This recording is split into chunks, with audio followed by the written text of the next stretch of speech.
صباح الخير على حضراتكم مشاهدي صوت الشعب في كل مكان. يوم يتجدد وفترتنا المفتوحة المعتادة اليومية، والبداية دائما وأبدا مع القراءة التحليلية في الصحف الصادرة صباح اليوم. هتكون إن شاء الله مع الكاتب الصحفي الأستاذ مختار شعيب مدير تحرير الأهرام.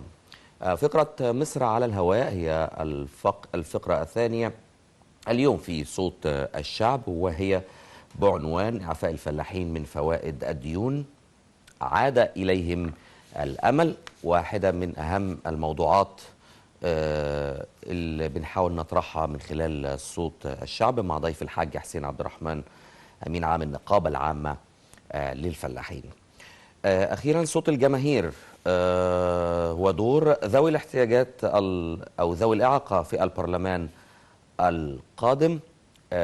بكل تأكيد هيكون ليهم دور مهم ودور فعال، وبالتأكيد الدستور الجديد بيكفل ليهم كل الحقوق، لكن التفعيل الحقيقي يجب أن يتم على أرض الواقع.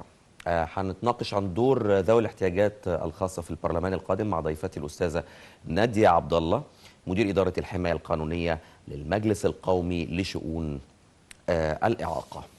البداية مع العناوين في الصحف الصادرة صباح اليوم سريعا من جريدة الأهرام.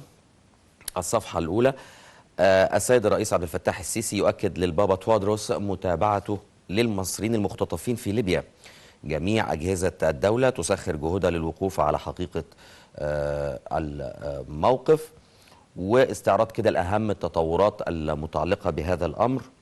والسيد الرئيس أكد للبابا توادروس أنه بيتابع هذا الأمر شخصيا، وأن كل الأجهزة المعنية بتسخر جهودها واتصالاتها للوقوف على حقيقة هذا الموقف.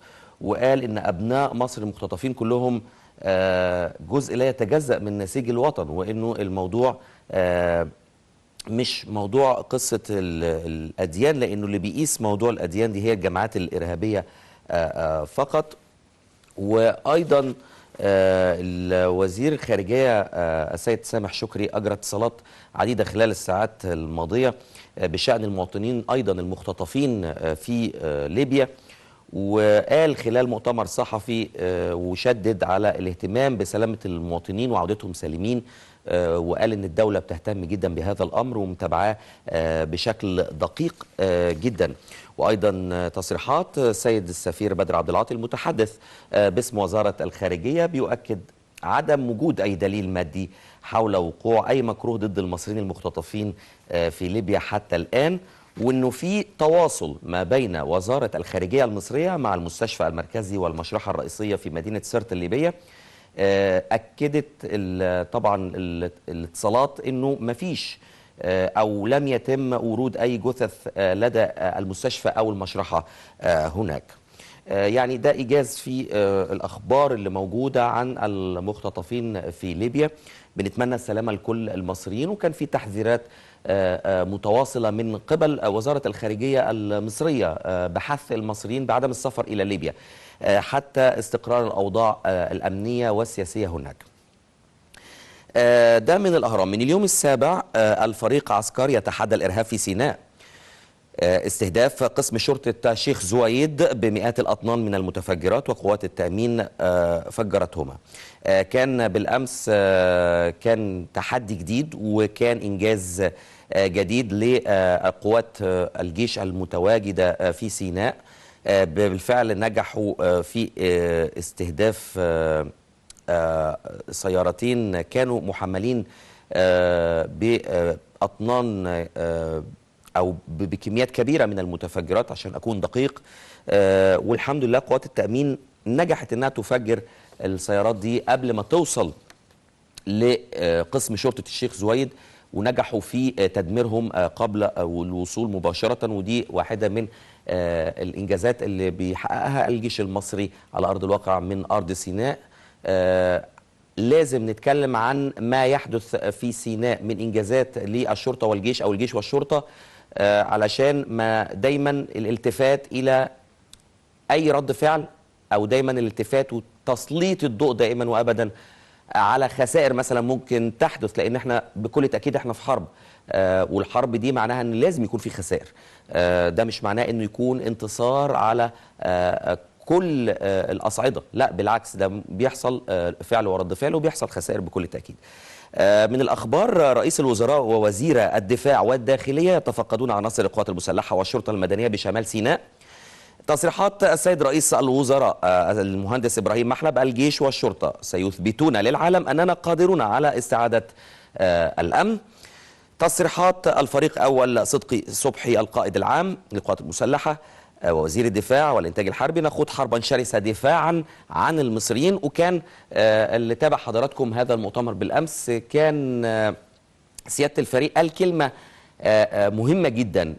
قال إنه بيوصلوا على تليفوناته الخاصة كتير من الناس اللي بيتواصلوا معاه وبيقولوا أو بيحاولوا إن هم نفسهم يتطوعوا في الجيش، ودي كانت حاجة من الحاجات المهمة جدا بالأمس. يعني في مواطنين مدنيين بيتمنوا ان هم يتطوعوا في الجيش وان هم يخدموا بلدهم ويخدموا وطنهم من خلال مساعدة الجيش في القضاء على هذا الإرهاب في سيناء. بكل تأكيد ده شعور طيب جدا من كل المواطنين المصريين اللي بيستشعروا الوطنية الحقيقية، وبالتالي كان الفريق أول صدقي صبحي بيحاول انه يوصل الرسالة لكل الجنود ولكل اللي قابلهم بالأمس علشان يحسسهم قد ايه دورهم مهم جدا، وان في ناس بيتمنوا يكونوا مكانهم. يعني بكل تأكيد مفيش أي حد يقدر إن هو، الناس كلنا بنتمنى الشهادة في سبيل الله وفي سبيل إن احنا نحمي وطننا ونحمي أعراضنا ونحمي أهالينا في مصر. السيد وزير الداخلية اللواء محمد إبراهيم: الجيش والشرطة السند القوي للشعب. دي تصريحاته أيضا من خلال نفس العنوان في الأخبار. من الأخبار أيضا، وزير الدفاع الفرنسي في القاهرة غدا لتوقيع صفقة رافال ب5.2 مليار يورو. قيمة هذه الصفقة بقرض فرنسي وتمويل مصري. يعني في كلام كتير، الناس أو الخبراء اتكلموا عن هذه الطائرة تحديدا، وفي علامات استفهام حول هذه الصفقة تحديدا. لماذا فرنسا بالتحديد، ولماذا هذه الطائرة بالتحديد؟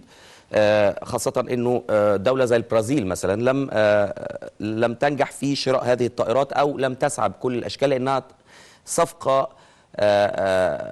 يعني سعرها عالي جدا، والطائرات دي مكلفة للغاية. طب ليه إحنا بنشتريها؟ يمكن إحنا أول دولة بنتفاعل أو بنتعامل مع فرنسا في مثل هذه الصفقات على تحديدا هذه الطائرة. لكن بكل تأكيد كل اللي اتكلموا عن هذه الطائرة أو يشككوا في هذه الصفقة أو بيقولوا ليه إحنا، بالتأكيد معروف إن مصر بتتعاون مع فرنسا في السابق في صفقات في طائرات ميراج، ومعروف إن مصر بتطور في الميراج، وفي خبرة طويلة جدا في التعامل مع السلاح الفرنسي. مش عايزين نشكك في أي صفقات بتحصل، خاصة إن أمريكا خلاص أنتوا عارفين بيحصل إيه معانا، لكن في نفس الوقت محتاجين ننوع التسليح بتاعنا، محتاجين نتفتح على دول تانية.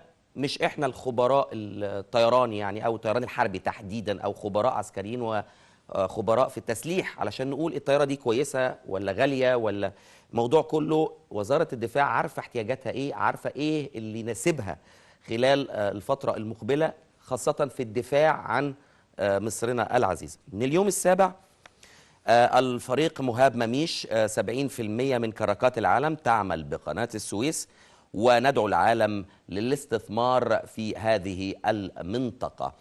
خلونا نتعرف أكثر عن أهم الأخبار في مشروع القرن المصري، مشروع قناة السويس الجديدة، مع زميلي عمرو المليجي مفاد التلفزيون المصري هناك. زميلي عمرو، صباح الخير.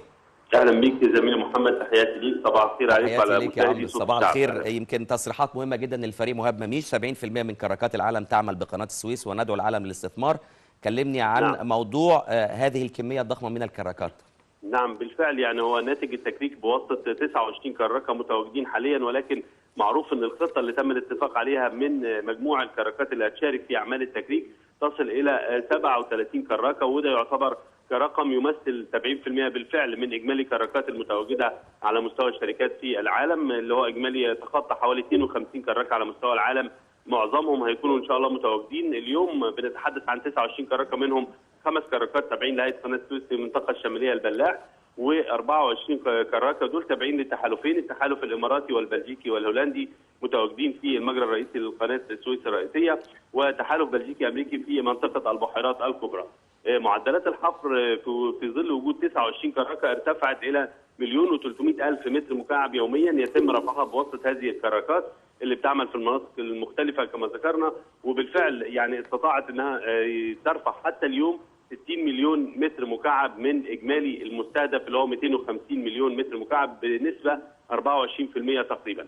ايضا يعني الفريق مهاب مميش بالامس خلال زياره المهندس هاني ضاحي وزير النقل يعني شرح العديد من فرص الاستثمار اللي طرحها امام ايضا العاملين في الوزاره، وبالفعل اكد على ان المرحله القادمه ستشهد بالاضافه الى مشروع حفر قناه السويس الجديده مشروع تنميه محور اقليم القناه، وده اللي هيبقى مساهمات من الشركات العالميه والشركات العربيه بشكل كبير جدا فيه، وده الهدف في الفتره الاخيره من العديد من الزيارات اللي قام بها الفريق مهاب مميش الى العديد من الدول، وكان اخرها المشاركه في المنتدى الاقتصادي اللي عقد بفرنسا، وكان عقد اكثر من لقاء على هامش هذا المنتدى مع رجال اعمال فرنسيين، واعتقد ان شاء الله انه خلال هذا الاسبوع هيكون في وصول مجموعه اخرى من رجال الاعمال هنا الى مصر لمشاهده المشروع على ارض الواقع.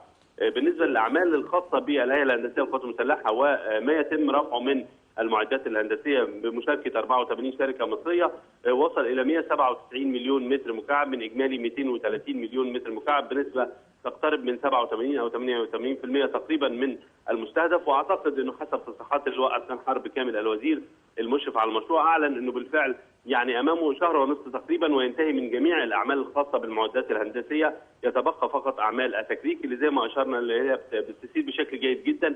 ايضا منتظر وصول مع نهايه هذا الشهر يعني 4 كراكات جديده، ومع بدايه شهر مارس هتكتمل اعداد الكراكات الى ما يتراوح ما بين 37 الى 39 كراكه، ومع وصول باقي هذه الكراكات ترتفع ان شاء الله المعدلات الى 1.5 مليون متر مكعب باجمالي شهريا حوالي 45 مليون متر مكعب من ناتج الحفر.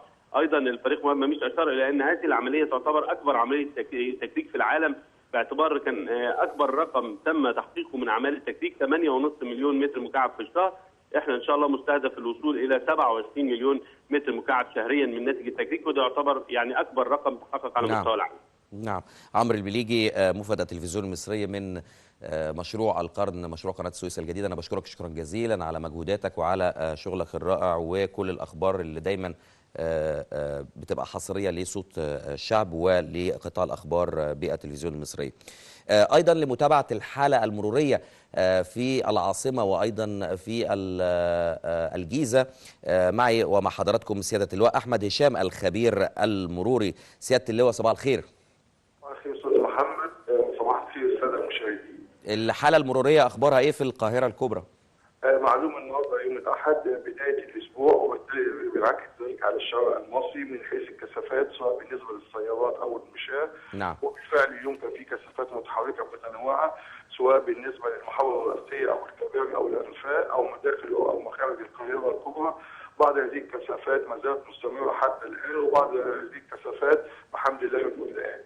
ما زالت الكثافات مستمرة حتى الآن بالنسبة لنفع الشغل القادم من الزراعي، كذلك نفع السلام القادم من الزراعي، كذلك بالنسبة لمدخل القاهرة الكبرى القادم من طريق السويس الصحراوي وطريق إسماعيلية الصحراوي، كذلك مدخل الجيزة القادم من مناطق أسيوط الصحراوي.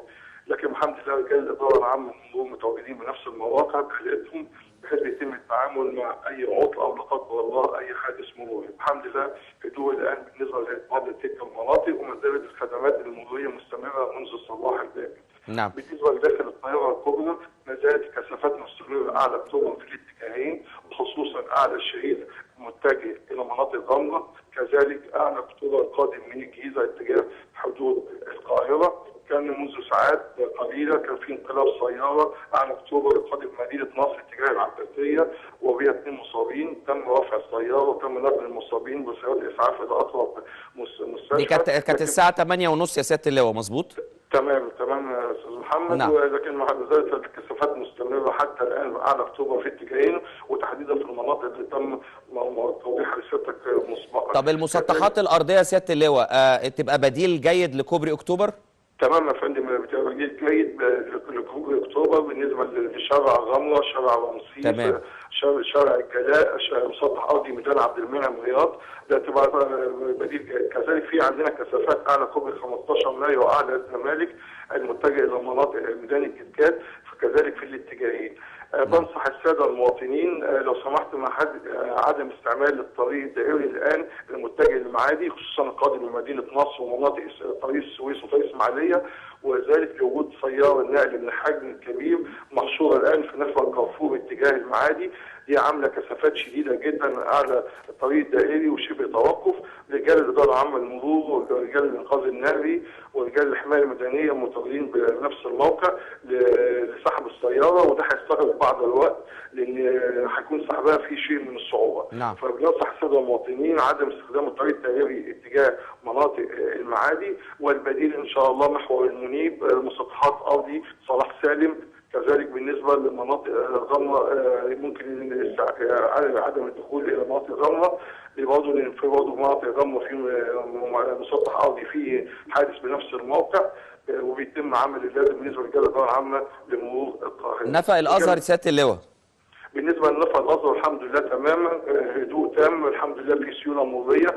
شارع الازهر كان فيه كثافات بعض الشيء القادم الاتجاه الى مناطق وسط المدينه.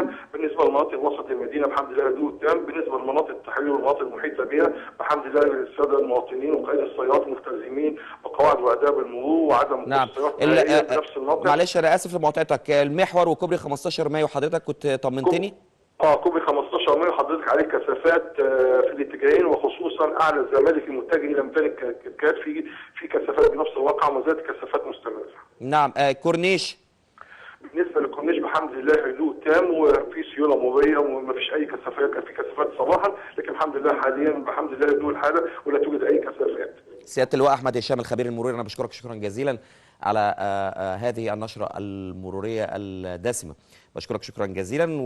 وسريعا ما تبقى من اخبار. الاهرام: وفد مصر في موسكو غدا للاعداد لاتفاقيه التعاون النووي. ايضا من الاهرام: انطلاق المرحله الرئيسيه من المناوره مرجان 15 للقوات البحريه المصريه السعوديه في البحر الاحمر، طبعا لانه بكل تاكيد هناك تهديدات في ناحيه باب المندب ان كان من الجانب اليمني او من الجانب الصومالي، وبكل تاكيد مصر والسعوديه تقفان في وجه اي عنصر بيحاول بكل الاشكال انه يسبب اي خطر، وبالتاكيد هي مياه دوليه، يعني هيبقى في مشاركات ايضا دوليه اذا حصل تهديد على هذا المضيق تحديدا. اليوم السابع: طرح 150,000 جرعه من سوفالدي المصري في مايو المقبل. ايضا من الاخبار: اصابه نقيب شرطه ومجند واربعه مواطنين، احباط محاوله لتفجير قسم الشيخ زويد، كنا نقلنا لحضراتكم الخبر ده في البدايه. ولبيب في قنا: انتخابات مجلس النواب في موعدها، دي صفحه 5 من الاخبار. واخيرا من الاهرام: ضاحي ومميش، زي طبعا ما زميلنا عمرو المليجي كان بيكلمنا عن زياره وزير النقل الى قناه السويس الجديده. يستعرضان المخطط النهائي لمحور التنميه بقناه السويس، محطات لتداول الحاويات والبضائع ومراكز لوجستيه في 6 موانئ. وكان يمكن زميلنا عمرو المليجي يوضح لنا اكتر الصوره من هناك. دي كل طبعا العناوين الرئيسيه في الصحف الصادره صباح اليوم. خلوني اطلع لفاصل واعود مع الكاتب الصحفي الاستاذ مختار شعيب مدير تحرير الاهرام بعد هذا الفاصل.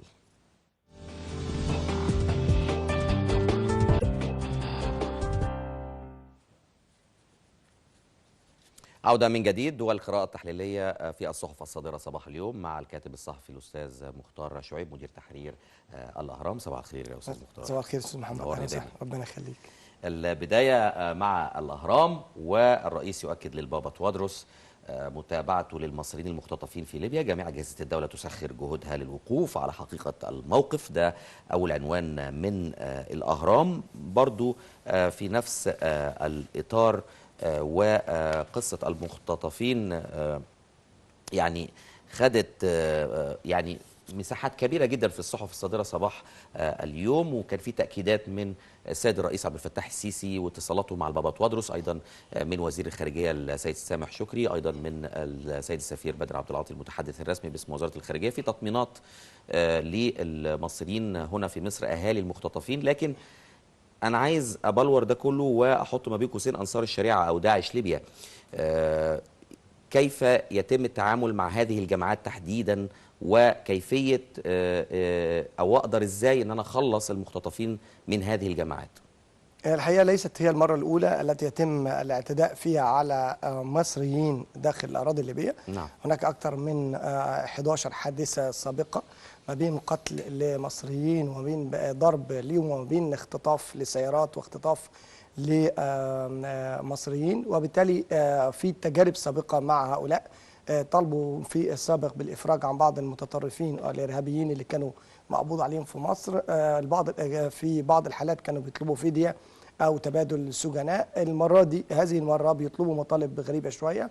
تنظيم القاعدة في ليبيا أو الجيل الثالث من تنظيم القاعدة اللي هو أنصار الشريعة اللي هو داعش ليبيا، هذا التنظيم أكثر التنظيمات الإرهابية تطرفا في منطقة الشرق الأوسط، له علاقة وطيدة بتنظيم أنصار الشريعة و تنظيم أنصار الشريعة في تونس وأنصار الشريعة وأجناد مصر في مصر وأنصار بيت المقدس في مصر، اللي هم بيقوموا بعمليات الإرهابية في سيناء. تنظيم أنصار الشريعة في ليبيا بيقوم بتصدير الأسلحة إلى مصر، إلى الجماعات الإرهابية في مصر، وبالتالي توصيلها عبر الصحراء الغربية وعبر جبال المنطقة قنا والصعيد ثم عبر البحر الأحمر إلى سيناء. وبالتالي هذا التنظيم لابد أن مصر تعلن الحرب عليه. ليس فقط مسألة كل ما يحصل اختطاف نقعد نتفاوض أو نقعد نقدم بعض التنازلات أو نقدم بعض الأشياء لهذا التنظيم. أعتقد أن السياسة لابد أن تتغير في هذا الأمر. الأمر الثاني فيما يتعلق بالاتصالات السياسية اللي قام بها السيد الرئيس وأجهزة الدولة المختلفة. الحقيقة أن كل الدولة المصرية مسخرة لحل هذه المشكلة، لأنه دول في الآخر أبناء الشعب المصري وهؤلاء مصريين لابد من حمايتهم في أي مكان أيا كان هذا المكان. لمصر تاريخيا علاقات وثيقة بالقبائل الليبية وتجار ليبيين وناس منفذين داخل الساحة الليبية. يتم الاستعانة بهؤلاء في كل هذه المواقف السابقة وهذا الموقف تحديدا الأخير. هناك اتصالات بعدد كبير من رموز ووجهاء المجتمع الليبي لحل هذه المشكلة وتفاوض مع أنصار الشريعة بشكل سلمي لإطلاق سراح إخواتنا المصريين المختطفين في الأراضي الليبية.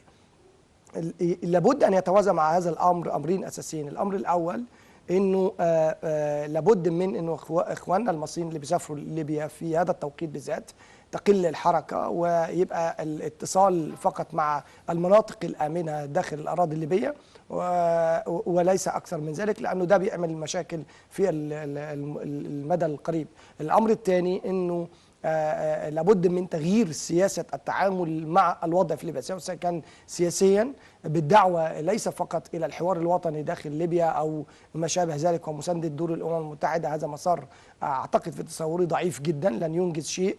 ويذكرنا بالوضع في الصومال له أكثر من 22 سنة ما زال الوضع كما هو عليه، ولم تؤتي العملية السلمية والمفاوضات حلا حقيقيا على أرض الواقع بسبب تعنت جماعة أخرى اسمها جماعة الشباب. هي نفس الفكر ونفس فكر تنظيم القاعدة ونفس فكر تنظيم أنصار الشريعة في ليبيا. وبالتالي لا يجوز في كل الأحوال إدخال جماعات إرهابية في عملية سياسية هو محكوم عليها بالفشل، لأن هؤلاء بكل الأحوال سوف يفرضون أجندتهم وأجندتهم مرفوضة، وبالتالي سوف تتوقف العملية السياسية ونرجع تاني مرة أخرى لعملية الاقتتال الداخلي.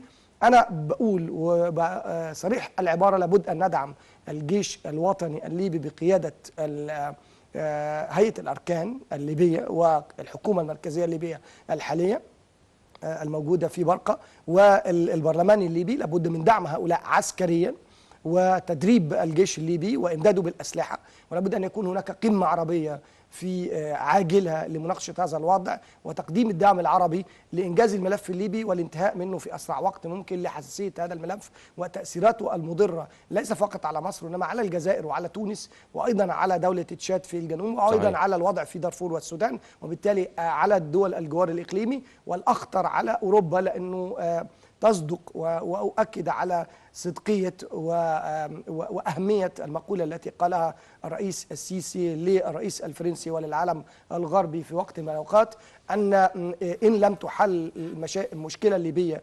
ومشكلة سوريا في أسرع وقت ممكن، سوف يكون هناك في الأراضي الأوروبية أكثر من مليون متطرف وإرهابي، ولن تنعم أوروبا بالأمن والاستقرار. وصحيح كان واضح تصريحات بالأمس لداعش إنه في استهداف لبلجيكا وبعض الدول الأوروبية، دي تصريحات رسمية. تأكد هذا الاستهداف، يعني الرئيس السيسي قال هذا الكلام بعدها بأسبوع كان في حادث شارل إبدو وكان في حوادث باريس المعروفة مؤخرا. وبالتالي أنا بقول إنه القراءة الاستراتيجية الحقيقية لما يحدث في ليبيا تتطلب من مصر المبادئة والمبادرة، لأنه ده مسألة أمن قومي لمصر. أنت عايز تقضي على الإرهاب في سيناء، اقضي على الإرهاب في ليبيا. عايز تقضي على الإرهاب في سيناء، اقضي على الأنفاق والإرهاب اللي بيجي لك من قطاع غزة. عايز تقضي على الإرهاب في مصر وجنوب مصر والصحراء الغربية وتدفق السلاح، خلص على العملية تهريب السلاح اللي بتأتي لك من السودان ومن دارفور. وبالتالي أنا في تصوري أنه الحركة العملية، الحرب الآن ليست حرب مع دول ولا مع جيوش. الحرب الآن هي حرب عسكرية مع ميليشيات مسلحة لها أهداف إفشال الدول من الداخل. يعني أنا بنسمي انسايد وور بالتعبير الإنجليزي. انسايد وور ده الأمريكان والغرب بيشتغل على هذه العملية منذ سنوات في إطار الجيل الرابع من الحروب، وهي إفشال الدول من الداخل. يعمل لك حرب من الداخل، حرب عصابات، حرب إرهابية، وده في إطار فكرة الفوضى الخلاقة أو الفوضى الهدامة اللي الأمريكان للأسف شديد هم اللي زرعوا داعش، وهم اللي زرعوا القاعدة، وهم زرعوا الفكر المتطرف، وبيرعوه من أيام ما رعوا حسن البنا في 1926 في الإسماعيلية عندما قابله ضابط مخابرات أمريكا وضابط مخابرات بريطاني وبعد ذلك فرنسي، وقدموا له الدعم وكيف يفكر وكيف يقيم تنظيما اسمه الإخوان المسلمين. وبالتالي أنا بقول إنه البداية الحقيقية هي قتل هذه المؤامرة من خلال يعني كماشة على الإرهابيين في ليبيا من مصر والجزائر وتونس، وخاصة النظام يحصل تعاون طبعا، لأن على فكرة المواطن البسيط في الشارع بيطمح لده أو بيأمل في ده. لازم عشان احنا لينا مصلحة، احنا لينا في حدود 2 مليون مصري بيعيشوا في الأراضي الليبية، وبالتالي عندك 2 مليون أسرة مصرية بتستفيد من فرص العمل في ليبيا، غير شركات المقاولات، غير المصالح الاقتصادية والتجارة مع ليبيا. وبالتالي انت أحد عوامل الاستقرار الاقتصادي لمصر، وأحد عوامل الرواج الاقتصادي لمصر، وأحد عوامل التقدم والنمو والتنمية في مصر انك يكون ليك علاقات كويسة جدا مع السوق ومع ليبيا. هذا يتطلب استقرار داخل الأراضي الليبية. انت عايز تحل مشكلة البطالة ازاي وانت عندك مشاكل؟ 2 مليون عمالة بيرجعوا لك من الأراضي الليبية. طبعا ده عبء على الدولة، وبالتالي انت عشان تشيل عنك العبء ده مش هتوظفهم في الداخل بس، انت لازم تجيب استقرار في الأراضي الليبية عشان يحصل لك نوع من الرفاه الاقتصادي ونمو في الدول المجاورة، وبالتالي استقطاب عمالة مصرية وشركات مصرية وحركة تجارة بينية تزيد، فيقوم الاقتصاد المصري ينمو. لكن انت لما يكون عندك محددات، الإقليم كلها فيها تهديدات، في حالة تهديد وحروب ويعني ودمار اقتصادي في كل هذه الدول، ازاي انت تنمو كدولة؟ يعني لا تنمو الدول الا بمجموعات الدول تتعاون مع بعض. صحيح. وبالتالي مصر عشان تستقر، وعشان مشروع قناة السويس يؤتي ثماره، وعشان البلد تحل مشاكل البطالة، وعشان البلد تحل مشاكل التنمية، لابد من وجود الاستقرار في الأرض الليبية والقضاء على الإرهاب هناك، لابد من القضاء على السلاح الذي يأتينا من السودان واستقرار الوضع في دارفور، ولابد من القضاء على الأنفاق والسلاح الذي يأتينا من غزة. هذا سوف ينهي ويعطي الضربة القاضية لكل التنظيمات الإرهابية المتطرفة داخل مصر، وبالتالي تنعم البلاد بالاستقرار المنشود. بتشوف ازاي تصريحات الظواهري بالأمس زعيم تنظيم القاعدة في عدم استهداف المسيحيين مبدئيا؟ يعني الهدف الأساسي ليس استهداف المسيحيين ولكن استهداف المرتدين في الأساس، المسلمين المرتدين، يعني نخلص الأول على المسلمين وبعد كده نشوف المسيحيين. بتشوف التصريحات دي ازاي؟ والحقيقة زواري متناقض تناقضا جزئيا وكليا، يعني في خلل عقلي وخلل في التفكير. هو الإسلام نفسه بيقول أعوذ بالله من الشيطان الرجيم في كل الآيات القرآنية، وأكثر من آية في هذا المعنى بتقول لا إكراه في الدين. وبالتالي أنا مش مع كإسلام في دين متسامح لا يمكن أن أكره الآخر على تبني العقيدة الإسلامية، وهذا أمر مقدس ومعروف في الشريعة الإسلامية. لا الأوامر اللي من النوع ده ممكن تؤثر في أنصار الشريعة في ليبيا مثلا في عدم الاعتراض للمسيحيين مثلا. المشكلة إنه أنصار الشريعة في ليبيا هي الجيل الثالث من تنظيم القاعدة، والجيل الثالث من تنظيم القاعده لا يؤمن كثيرا بافكار الجيل الأول. القاعده، يعني في داعش في خلافات فقهيه نعم. وتنظيريه وعمليه بينه وبين تنظيم القاعده. انصار الشريعه وانصار بيت المقدس واجناد مصر من التنظيمات الارهابيه الموجوده في مصر وبعض الدول الاخرى، هذه التنظيمات والجيل الثالث من القاعده ضد فكره تنظيم القاعده نفسه. يعني احنا عندنا التطور الارهابي كالتالي: الاخوان هم اقل حده، ياتيهم بعد ذلك الجماعه الاسلاميه والجماعه التكفير والهجره والقرشيين وغيرهم، ثم بعد كده جيل تنظيم القاعده، ثم بعد كده اكثر تشددا والاكثر عنفا والاكثر تطرفا هو داعش وانصارها من انصار الشريعه وانصار بيت المقدس واجناد مصر وغيرها من التنظيمات. وبالتالي احنا في يعني السهم التصاعدي او في حاله تصاعد في الفكر المتطرف والارهابي في منطقه الشرق الاوسط. وبالتالي لابد من وضع حلول عمليه، ليست فقط حلول امنيه زي ما اتكلمت، دي حلول لازم منها عشان اعاده الاستقرار سريعا، ولكن حلول ايضا سياسيه بتوسيع مساحه الحريات والديمقراطيه، ان ده يخلي المجتمع كله ملتف حول القياده السياسيه، حول كل القيادات في النظم السياسيه العربيه، وبالتالي قادر المجتمع ان يكون منفتحا ويقضي على هذه الافكار بهدوء. الامر الاخر انه المؤسسات الرسميه الدينيه الازهر والكنيسه ايضا عليهم دور كبير في نشر مساحات من الود والتسامح ونشر الحقائق حول الدين الاسلامي على ارض الواقع وفي التعامل بين الناس، وبالتالي نشر الدعوه الاسلاميه الوسطيه السامحه، وهذا يقضي ايضا على الفكر المتطرف. ومحاربه الفكر المتطرف الذي يصنع الارهاب هي عمليه مركبه ومعقده تحتاج الى جهد كل المؤسسات. صحيح. مش هنبعد بعيد، وفي ايضا الشأن والداخل المصري زي ما قلت لحضراتكم من البدايه. اليوم السابع الفريق عسكر يتحدى الارهاب في سيناء استهداف قسم شرطه الشيخ زويد بمئات الاطنان من المتفجرات، وقوات التامين تفجرها. ومن الاخبار ايضا رئيس الوزراء ووزير الدفاع والداخليه يتفقدون عناصر القوات المسلحه والشرطه المدنيه بشمال سيناء. تصريحات السيد المهندس ابراهيم محلب رئيس مجلس الوزراء: الجيش والشرطه سيثبتون للعالم اننا قادرون على استعاده الامن. الفريق اول صدقي صبحي: نخوض حربا شرسه دفاعا عن المصريين. وايضا اللواء محمد ابراهيم وزير الداخليه: الجيش والشرطه السند القوي للشعب. بتشوف اللقاء ده ازاي يا فندم؟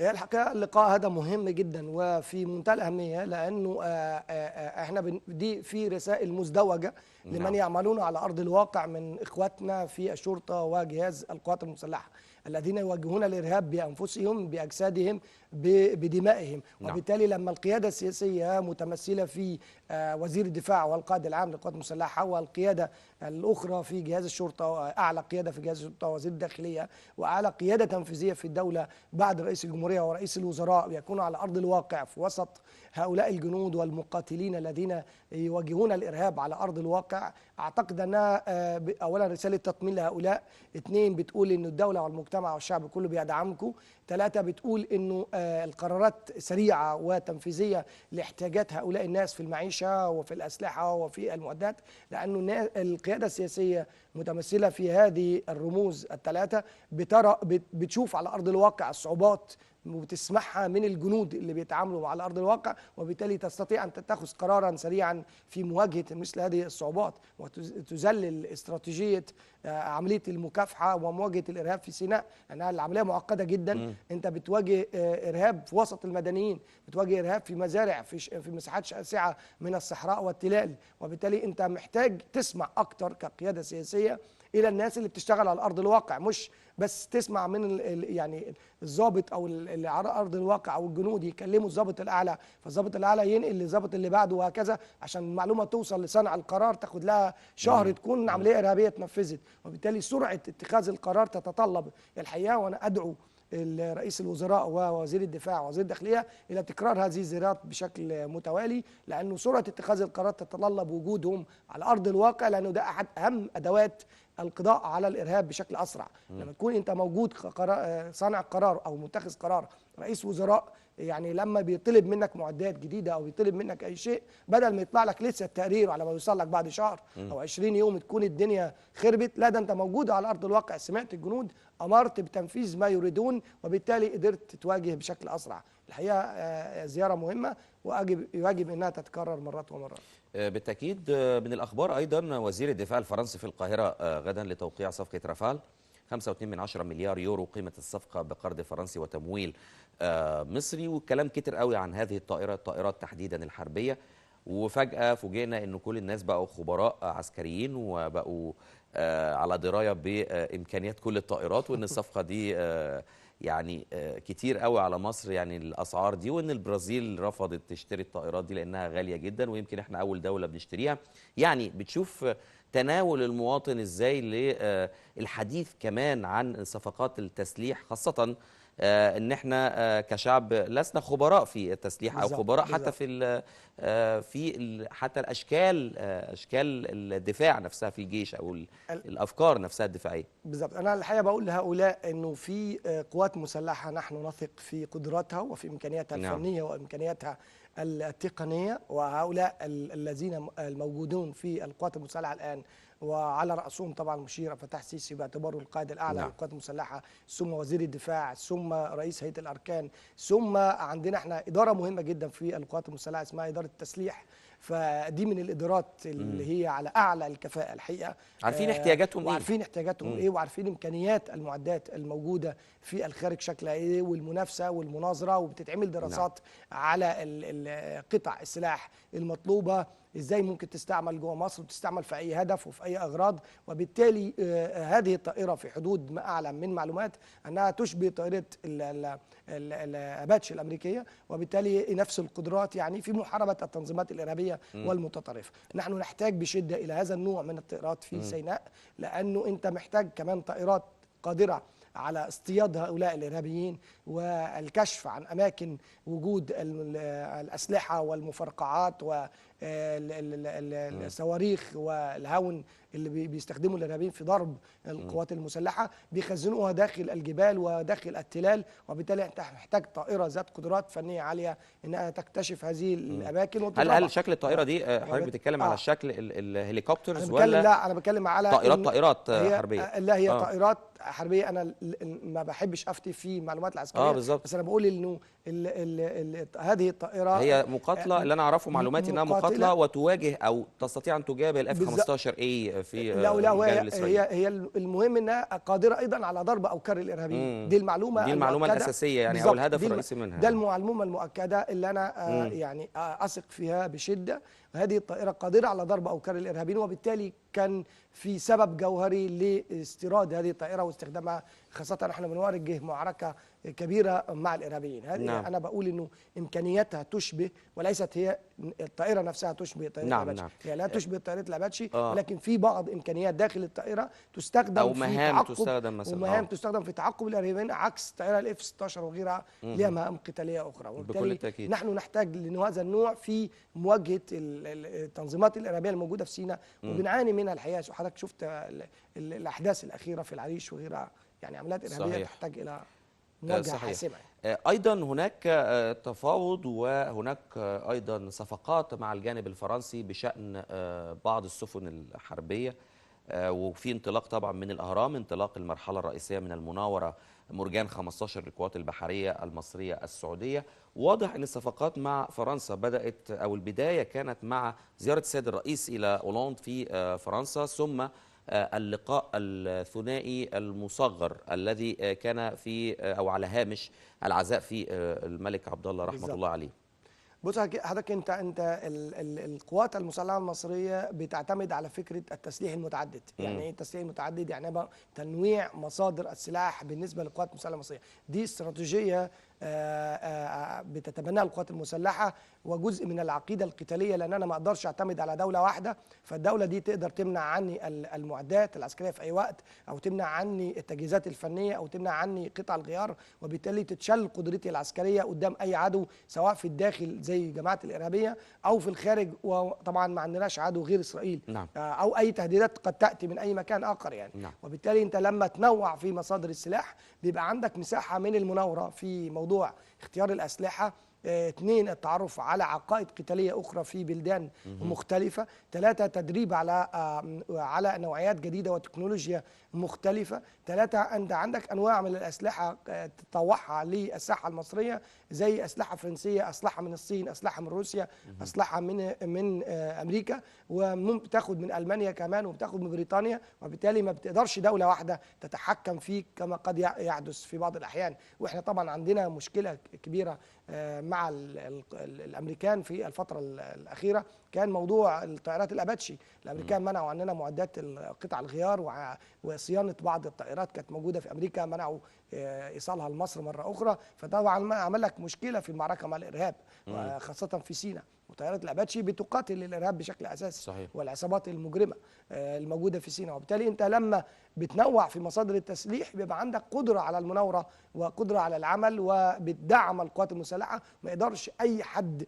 يضغط عليك من الخارج فيما يتعلق بهذه المساله تحديدا، وتبقى انت جاهز لمواجهه اي عدوان ايا كان هذا العدوان. وبالتاكيد هناك توجه عام في الولايات المتحده الامريكيه واضح، بدا يوضح بشكل كبير في انه بيلوموا الرئيس الامريكي باراك اوباما في انه بالمعنى الدارج انت خسرت مصر، يعني انه دي دوله المهم ان انت تكسبها مش تخسرها.